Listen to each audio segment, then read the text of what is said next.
It's too much. My name is David. This is Kira, and welcome to the Whiskeychannel.com. Today, we're reviewing a bottle that has a little bit of controversy around it. It is George Dickel Bourbon Whiskey, age stated at 8 years. Kira, what do you think the mild level of controversy around this bottle actually is? That is George Dickel. And how is that a controversy? No one likes it.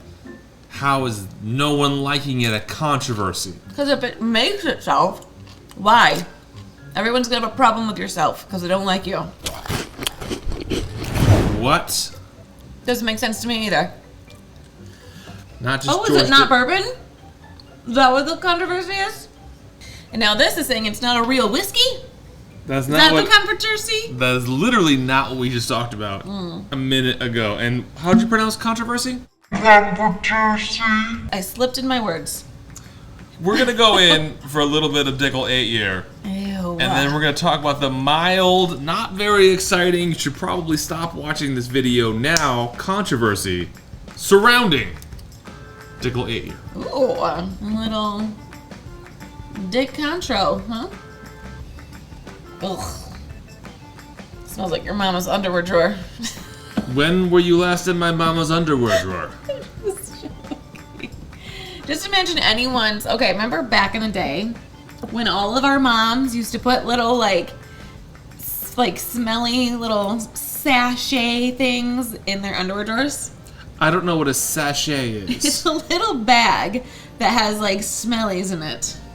Like almost like mini poopery or some whatever smells, and they put it in their underwear drawers. I think if your mother feels the need to put poopery in your underwear drawer, there's a deeper problem. No, not my underwear drawer. Then how do you know this example? Because when I went to put laundry away, I was like, what is this bag of stuff in In whose drawer? my mom's underwear drawer?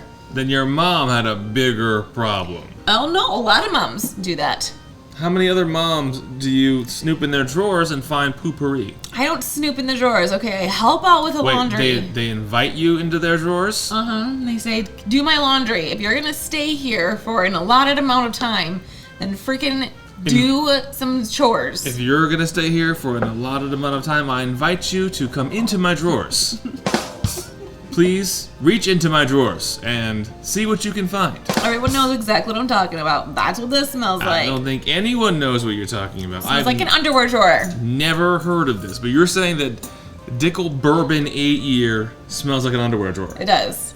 For shoresies. It doesn't smell So like if that. we want to say that there's no underwear around, then it smells like a bag of potpourri or potpourri, however you're supposed to frickin' pronounce it. Very perfumey. Super perfumey. This is? Honestly, with Dickel, I always get a lot of corn off the nose. I don't get anything else but corn. And then this one does smell a little darker than what I'm used to, like the old number 12 Dickel. Aged corn and a little bit of barrel, not obviously very proofy. It's not a terrible smell. No, especially if you like underwears. It's pretty like, eeh. What do you mean E? Like when you drink, you're like, oh, you want to suck in your whole face, like. When you say E, it reminds me of Mini-Me from Austin Powers. Stopping Dr. Evil. I don't know, is it drying, astringent E? I didn't think so. Like this is what I imagine rubbing alcohol to taste like. Like that. The nose smells like brown butter to me. Coming into the palate, it's a nice, easy drinking bourbon. Nothing to write home about. A little bit of light brown sugar, a little bit of oak barrel. Not a predominant note. It's all sort of blended well together. It's not bad. Yep. But you don't like it. It's just very whoo. So far, Kira's notes are E and whoo. Whoo. You gotta blow the fumes out of your esophagus. This is 90. This is 8 years, 90 proof. What fumes are you picking up on? I don't know, whatever they did wrong. So here is the mild controversy around Dickel Bourbon 8 year. And I quote some website that I looked up prior to shooting this video. This is bourbon, not Tennessee whiskey, marking the first time Dickel has used the bourbon word on any of its labels. The story of why it's calling this bourbon isn't entirely meaningful, with some marketing mumbo-jumbo about how Dickel wanted to find a home for barrels in its stocks that had more of a traditional bourbon note to it, and did not express Tennessee whiskey tasting characteristics found in the rest of George Dickel's offerings. While that may be accurate, it's important to note this is actually the same base product that goes into Dickel's other Tennessee whiskey releases. The mash bill on this is exactly the same as the mash bill on this. Wow. Someone is trying to play tricks. And did you know as recently as 2014 and 2015, this used to be age stated at 8 years? Remind you of anything? Let's find out if there's actually anything really different about these. We are going. Well, they look the same. The new one. Okay, so this regular Dickel. Regular Dickel. It smells more like corn and wheat to me. It does. Compared to the other one. It does smell a little bit more corny and a little bit less bourbony. This one, now that I go back to the bourbon, is all oak. Uh-huh. And this one seems to be all corn. Yeah. So I don't understand. What's the difference? That's the controversy. It's the same stuff. This used to be 8-year age stated. This currently is 8-year age stated. This is slightly younger, but it's the same stuff. What? These barrels have more bourbony notes to them instead of Tennessee whiskey notes to them, so we're calling it bourbon. All right, so then some random person is going through all the bung holes and determining what tastes better and what doesn't. Is that all that different or better than some random you going through all of the mom's underwear drawers? I decline to answer. So tasting them back and forth, I do think that Dickel Bourbon does have a different taste profile to it. It is more prototypical bourbon. Barrel, brown sugar, brown butter, not terribly complex, still very sweet because it's very corn forward. But in comparison to old number 12, which is less barrel, more corn, and a little bit more youthful, I think I can see the difference. I can see the difference, yeah. They're both not the greatest thing. They're both pretty hot to trot, okay? Mm-hmm.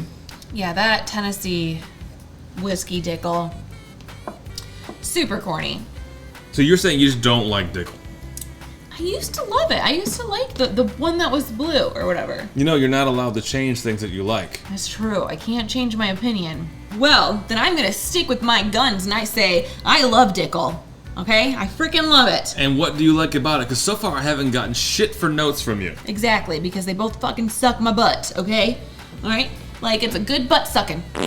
The Tennessee whiskey version, I say it barely can get to class. I'm gonna say this is like a 1.9. You're gonna say you like Weller Special Reserve exponentially more than old number 12. Yeah. Wow. I do, because with the Weller, I can actually pull out some sweet cheer. It's not just a corn. It's not just base boring, right? Sure.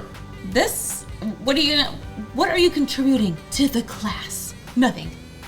Okay. So what about the bourbon version of Dickel? The bourbon version of Dickel, GPA-wise, yeah, I think this is probably a 2.3. It's not. Still below Weller. It's still below After Weller. all the smack and the poop you talked about Weller, you gotta put both these Dickels below Weller. I will. It's like the O'Doyle family, except we have the Dickel family, and not one of them is going to graduate high school. I would put these at the end of the line. I'm gonna reserve the middle areas for maybe somebody more cooler. So you're just really not a fan of this Dickel? Not today. Not today? You know, maybe tomorrow. Maybe tomorrow I like ya. Today, not so much. And that's okay. I can change my opinion because I am a person. I would be careful in doing that. From experience. You change your opinion on a bottle, you hear about it. How about you close this show before we change our opinion again? All right, well, a Dickel, not so much, okay? Not so much. And like I said, bourbon is way better than the Tennessee version, but it's still pretty bland, still pretty low. Independent Joe, you did not send this to us in vain. I will drink this. This is a nice, don't think about it during the football game, having some nachos. Pour this in a cup, have some fun with it. I'm going to drink it, buddy. I'm not in love with it, but for a decent budget, age-stated pour, it's not bad. Yeah, you know, it's like someone you want to marry. Not in love, but you know what? I'm getting old. Might as well settle.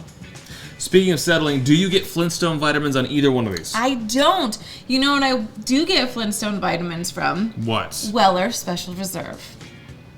More controversy spawned here on thewhiskeychannel.com. Just because you abbreviate it does not make it a thing. That's a thing. If you abbreviate controversy, guess what? You get Contro? Done. Wouldn't you get Contra? Happened. Contra like the old video game? Wouldn't you get Contra, not Contro? Why is it how do you spell it? Controversy. Controversy. It's controversy. Controversy, I think.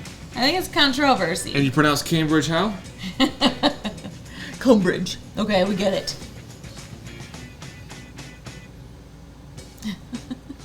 Maybe I shouldn't say that because then everyone's going to be so offended. Well, schools these days, no. It's not the teacher's fault. It's the stupid kid's fault. And yes, she just called your kid stupid.